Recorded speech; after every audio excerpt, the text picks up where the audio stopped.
पंपापुर गांव में चुंबक राम अपने 4 बेटों और पत्नी के साथ रहा करता था। चुंबक राम खेतीबाड़ी करके अपना घर परिवार चलाता था। वह एक किसान था और बहुत मेहनती था।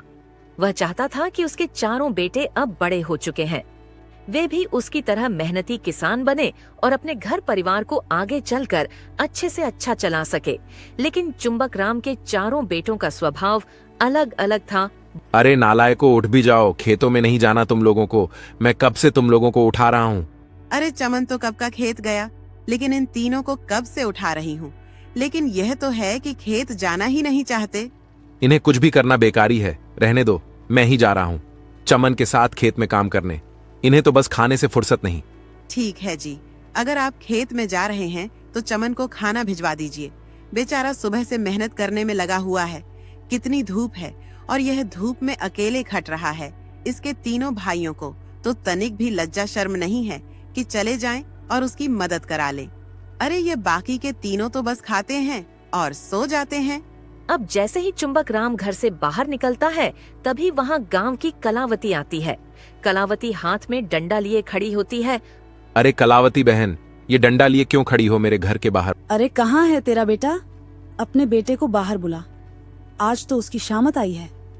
खैर नहीं, आज उसकी ऐसे कैसे मेरे खेतों से सारी सब्जियां तोड़कर बेच दी? उसने उसके बाप का खेत था क्या? चुंबक राम, तेरा तो पूरे गांव में कितना अच्छा नाम है, कितना अच्छा रुतबा है, और तेरे बेटे 1 नंबर के कामचोर, नालायक और चोर हो गए हैं। तुझे बहुत बुरा लगता होगा उनके बारे में सुनकर, लेकिन अब सुन ही ले। तेरे बेटे ने मेरे खेतों में से सब्जियां चुरा कर बेची हैं। क्या आपके खेतों में रामलाल ने चोरी की? हाय रे, मेरी किस्मत फूटी। इन बेटों को पाकर तो मैं पूरे गांव वालों के सामने सर उठाकर चलने लायक नहीं रहा। अरे मुझे कुछ नहीं सुनना, मुझे अपने खेत में लगी हुई सब्जियों के पैसे चाहिए।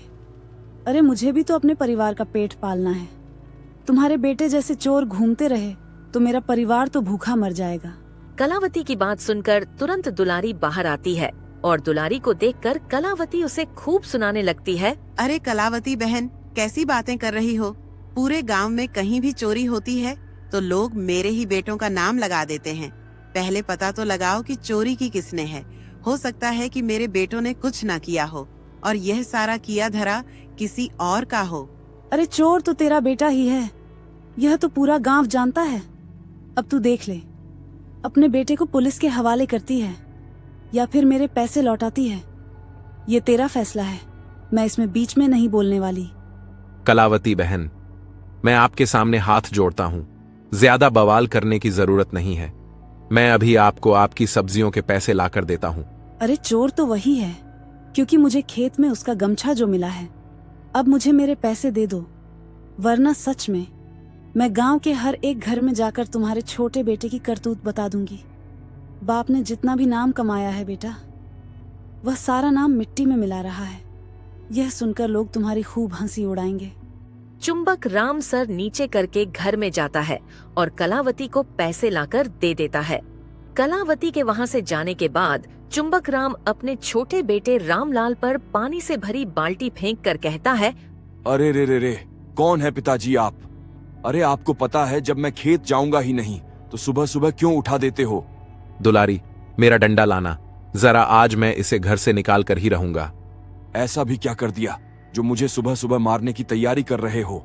तेरा बाप पंपापुर गांव का सबसे इज्जतदार किसान है और तू उसका चोर बेटा जो दूसरों के खेतों में चोरी करता है। अपने खेत में तुझसे मेहनत मजदूरी नहीं हो रही तो तू चोरी चकारी करके अपना दिन गुजार रहा है, जैसे तेरा बाप तुझे खाना ही नहीं देता। लगता है कलावती काकी ने पूरे गांव में शोर मचा दिया है कि कल रात मैंने उनके खेतों से सब्जियां चुरा ली। देखो पिताजी, आप भी जानते हो कि मैं ठहरा चोर और चोरों का कोई ईमान धर्म नहीं होता। अरे तुझे मैंने अपनी कोख से जन्म दिया है, इस पर भी अब मुझे शक होने लगा है। शर्म कर ले, अपने बाप का नाम मिट्टी में मिलाते हुए तुझे शर्म नहीं आई? वह औरत हमें कितना सुना कर गई है, अब तो तेरे कलेजे को ठंडक पड़ गई ना? अपने माँ बाप को बेकार में यह सब बातें सुनवा कर। माँ, मुझे अपना खर्चा निकालने के लिए कुछ तो करना ही होगा, इसीलिए मैं चोरी कर लेता हूँ। अब बड़े भैया को देख लो, लालच के कारण वह भी कुछ न करके पिताजी से हर महीने 1000 ले लेते हैं। और चंपक भैया को देख लो, उन्हें काम धंधे में मन नहीं लगता, वह बस आलस करते रहते हैं। और चमन भैया के बारे में क्या ही कहा जाए, वह तो बस इतने समझदार हैं कि आपके उस एक बेटे से घर चल सकता है।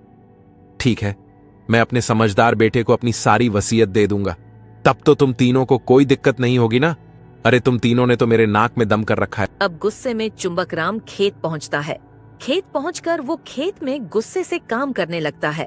तभी अपने पिता को गुस्से से तपतपाया देखकर चमन लाल उससे पूछता है, क्या बात है पिताजी, इतने गुस्से में क्यों हैं? आज भी कुछ हुआ क्या?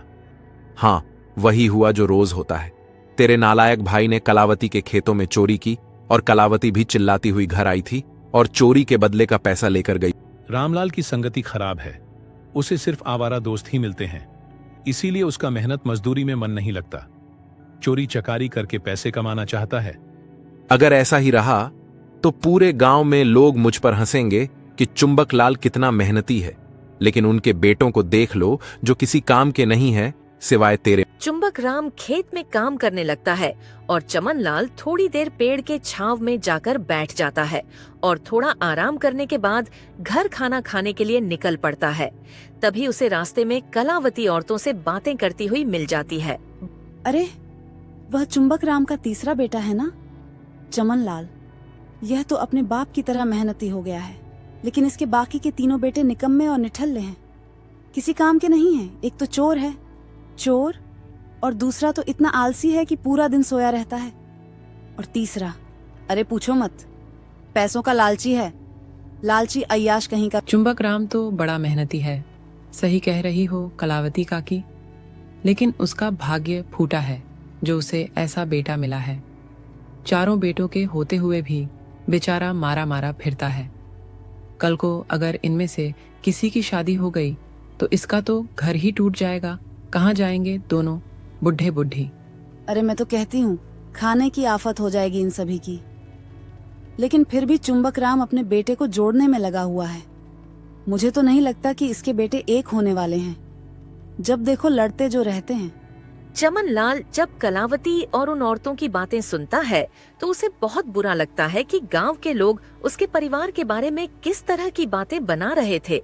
अब चमन लाल घर आता है और घर आने के बाद चमन लाल अपनी माँ दुलारी को खाना लगाने के लिए कहता है, थक गया होगा, खाना खाकर थोड़ी देर आराम कर ले, फिर खेत में भी जाना है ना। तुझे तो पहले थोड़ा सा सुस्ता ले मेरे बच्चे। नहीं माँ, मैं मेहनत नहीं करूंगा तो पिताजी को कैसे मुझ पर विश्वास होगा कि मैं उनके लायक बेटा हूँ? कल को यह सारी जमीन जायदाद मेरी ही तो है। तू कहना क्या चाहता है कि यह जमीन जायदाद तेरी है? हम चार भाइयों की ऐसा बोल। क्यों मेहनत करूं मैं और हिस्सा मिले? तुम तीनों को बिल्कुल भी नहीं माँ। आपने कल रात ही तो कहा था ना कि यह सब तेरा है, खूब मेहनत कर बेटा। बिल्कुल भी नहीं, इसमें हमारा भी हिस्सा है। तू तो अभी से बेईमान निकला, तेरी तो अभी शादी भी नहीं हुई है। कल को बेईमान बनने से अच्छा आज बेईमान बन जाऊं। मेहनत करके तुम लोगों से मेहनत मजदूरी तो होती नहीं, बस फ्री का चाहिए। पिता की वसीयत पर नाम जरूर आना चाहिए। तुम तीनों का ऐसा पिताजी भी नहीं चाहते। दुलारी को पता था कि उसका बेटा चमन लाल बिल्कुल लालची नहीं है, वो ये सब कुछ जानबूझकर कर रहा था। अब खाना खाकर चमन लाल खेतों में चला जाता है और दुलारी भी बाहर गाय भैंसों को चारा डालने के लिए घर से निकल जाती है। तभी वहाँ सुंदरलाल और रामलाल आ जाते हैं। क्या बात है, आज कहाँ जाने की तैयारी हो रही है? वैसे तो तुम्हारा पूरा दिन सोने में जाता है। बिल्कुल ठीक कहा। रामलाल ने कहाँ जा रहा है तू? आजकल से कहीं का लगता है। कोई बात है जो हमसे छुपाई जा रही है? बिल्कुल भी नहीं, और मैंने आज से आलस त्याग दिया है। तुम लोगों को शायद पता नहीं, चमन लाल खेतों में पिताजी के साथ काम करने क्यों जाता है? क्योंकि वह सबसे बड़ा मूर्ख है। खुद को बेशक समझदार समझता हो, लेकिन वह मूर्ख है। मूर्ख। अरे वैसे भी हमें वसीयत मिलनी है और काम करके भी हमें वसीयत मिलनी है। भले ही वो मेहनत मजदूरी करके अपना हिस्सा लेना चाहता हो, लेकिन मुझसे काम वाम नहीं होगा।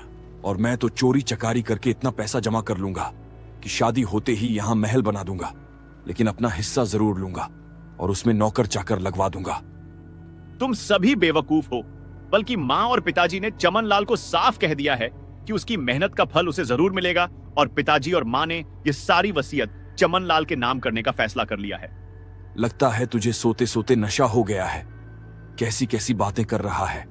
भला माँ और पिताजी ऐसा क्यों चाहेंगे? उनके 4 बेटे हैं, न कि एक बेटा जिसके नाम वह अपनी सारी वसीयत कर देंगे। बेशक चमन भैया मेहनत करते हो। रामलाल बिल्कुल ठीक कह रहा है।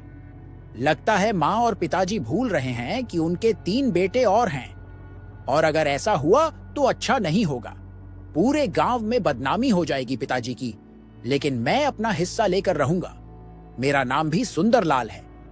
देखो, लड़ने झगड़ने का कोई फायदा नहीं है।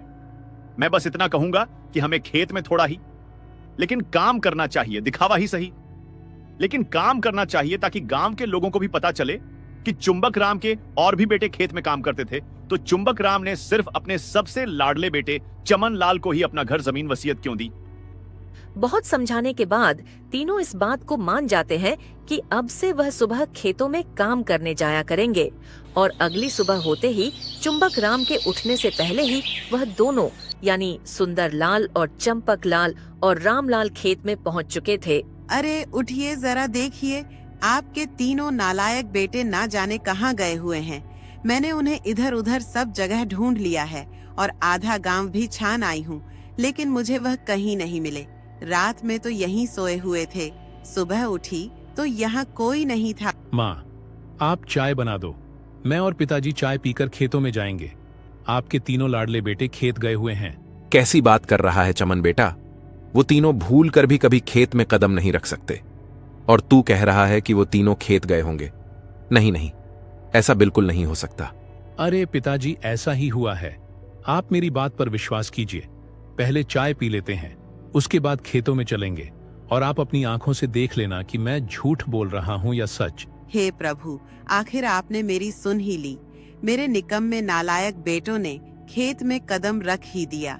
आज तो धरती माता भी धन्य हो गई होगी कि मेरे नालायक बेटे खेत में काम करने जो आए हैं। अब चुंबक राम अपने बेटे चमन लाल के साथ में खेत में पहुंच गया तो वह देखता है कि उनके बाकी के तीनों बेटे खेत में काम करने में लगे हुए थे। यह देखकर चुंबक राम अपनी आंखों में आंसू ले आता है और बोलता है, यह सब तूने किया है ना? सच में तू मेरा सबसे समझदार बेटा है। अगर तू ना होता तो आज यह तीनों नालायक और भी मेरी गांव में बदनामी करवा रहे होते। लेकिन ऐसा भी क्या जो इनके दिमाग में अपने घर परिवार को लेकर जिम्मेदारी जैसी बात सूझी?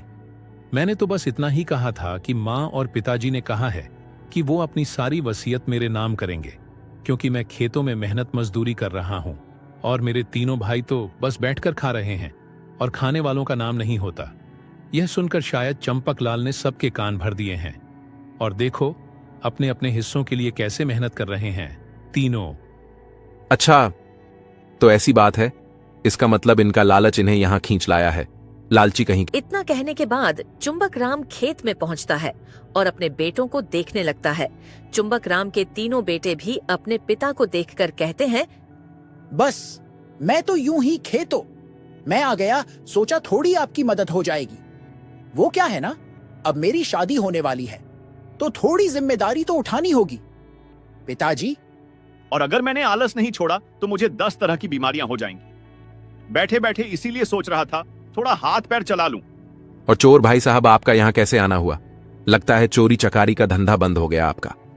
नहीं नहीं कलावती, काकी ने जब से मुझे पूरे गांव में बदनाम किया है तब से मैंने सोच लिया है कि अब से आपकी बदनामी नहीं करवाऊंगा। इसीलिए कुछ तो करना ही होगा अपना घर चलाने के लिए। वैसे भी आप 4 गालियां देकर मुझे पैसे देते हो, इसीलिए इज्जत की कमाई खाने में ही भलाई है।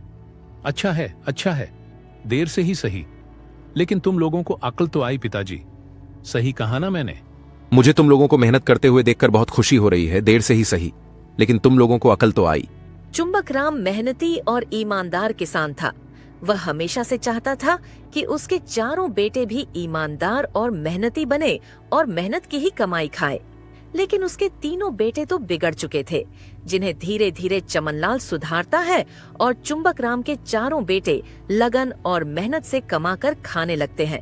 और जितने भी लोग उनके पिता के लिए पीठ पीछे बुराइयां किया करते थे, वो लोग भी अब चुप्पी साध कर किसान के चारों बेटों की वाहवाही करते हुए नहीं थकते हैं।